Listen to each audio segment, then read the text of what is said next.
One act of kindness can travel farther than the road itself, and sometimes it returns when you need it most.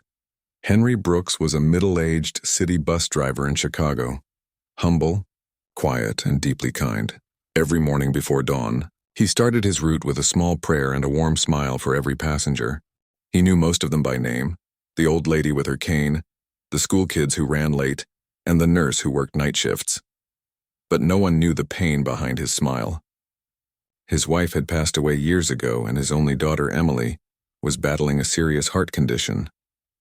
The treatment cost more than Henry could ever afford, but he kept working, believing that good things happen to those who keep doing good. Henry believed in small kindnesses. He often paid for passengers who forgot their bus cards, helped an elderly man carry groceries, and once even stopped the bus to rescue a lost puppy. His bus was more than a vehicle.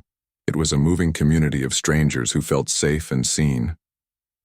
Still, Henry's nights were heavy. He spent them at Emily's bedside, holding her hand, promising that somehow he would find a way. But time and money were running out.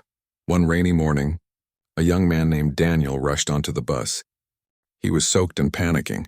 He'd just lost his job and was heading to an interview for another. But when he reached his pocket, no wallet. "Sir, I forgot my wallet," he stammered, "and please, I need to get there." Henry looked at him kindly. "Don't worry about it, son. You'll get there. Just focus on your interview." Daniel sat down, speechless. That free ride changed everything. It got him to the interview on time, and he landed the job. He promised himself he'd repay Henry someday. But fate would decide when. A few weeks later, Henry's world collapsed. He received a letter from the hospital. They couldn't continue Emily's treatment without the next payment. Desperate, he sold his old car, worked extra shifts, and even skipped meals. But it wasn't enough. One morning he sat behind the bus wheel, staring at the road through blurry eyes. The cheerful voice was gone. The smile had faded. Still, he drove on, because for Henry, duty was love. That evening, as the bus neared the last stop, a man in a dark coat stayed behind while others got off. Henry looked up in the mirror and recognized him. It was Daniel, the young man he'd helped weeks ago. Daniel walked up and handed Henry a small envelope.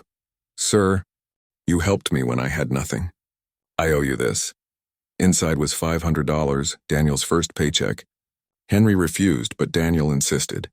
Tears welled up in Henry's eyes. "Thank you, son," he whispered.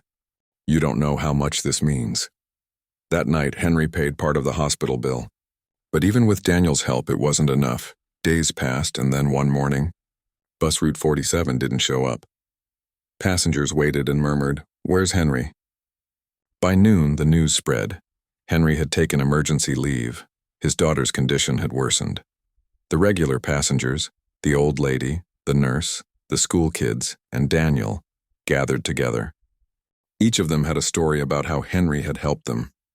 That night, Daniel had an idea. "If he gave all of us something, it's time we give him something back." They decided to act. A week later, Henry sat in the hospital cafeteria, broken and tired. The doctors told him Emily's surgery couldn't wait any longer. Suddenly, the hospital doors opened, and in walked a group of familiar faces. It was his passengers, carrying flowers, boxes, and an envelope. Daniel stepped forward, smiling. "We made a fundraiser, the bus driver's gift. You've helped us all. Henry, now it's our turn." Inside the envelope was enough money to cover Emily's surgery, donations from passengers, community members, even the bus company. Henry broke down in tears, unable to speak.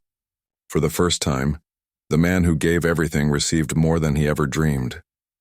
Months later, a sunny morning dawned on Chicago. Route 47's bus rolled down the street again, and behind the wheel was Henry, smiling brighter than ever. On the first seat sat Emily, healthy and laughing. She waved at the passengers, holding a small handmade sign that read, "Thank you for saving my dad's gift." As the bus rolled on, the narrator's voice fades in. "Sometimes kindness is like a bus route. It circles back, and when it does, it carries more love than it ever left with."